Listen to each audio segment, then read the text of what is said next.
The first bold prediction for week 1 of the college football season is a doozy. Wisconsin is going to go to Dallas and beat Alabama, and here's why. Alabama's quarterback competition is coming down to the final week. There seems to be a lot of uncertainty within the Crimson Tide camp, and they've got to go and face a Dave Aranda defense. He is a great defensive coach, mixes up his looks, his coverages. Not easy for a first-time starting quarterback. And remember, Alabama has really struggled the past 2 season openers against West Virginia and Virginia Tech. This time, they're going to get caught. Plenty of hype in the preseason on Stanford, and probably with good reason.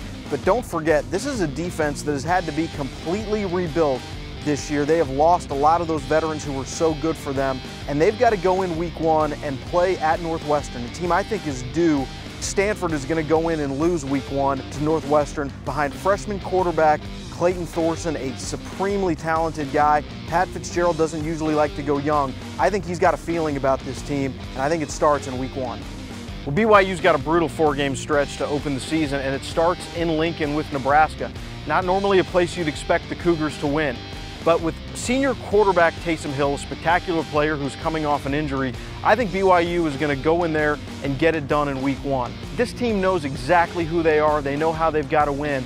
And Nebraska is in the middle of a tough transition with Mike Riley coming from Oregon State in his first game as head coach. I think there's going to be some rocky moments early for Nebraska. I don't think they can beat BYU in week 1.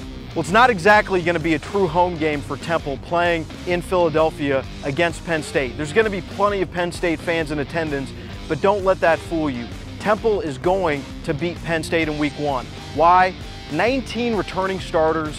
This is one of the most experienced teams in the country, and P.J. Walker, their quarterback, who had a terrific freshman year, slumped a little bit as a sophomore, is poised to come back as a junior and really take his place as one of the best quarterbacks in the American Athletic Conference. This is a game Temple's been waiting on. I think they're going to get it done. One of the biggest games of the weekend, Auburn-Louisville in Atlanta, going to be the debut for new Auburn defensive coordinator Will Muschamp.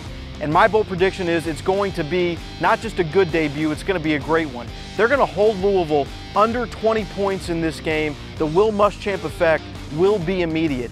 It also helps that Louisville's quarterback situation, while maybe a little bit better than last year, Reggie Bonifant got some experience. I still don't trust the Cardinals offense to go in on a neutral field and beat a quality opponent.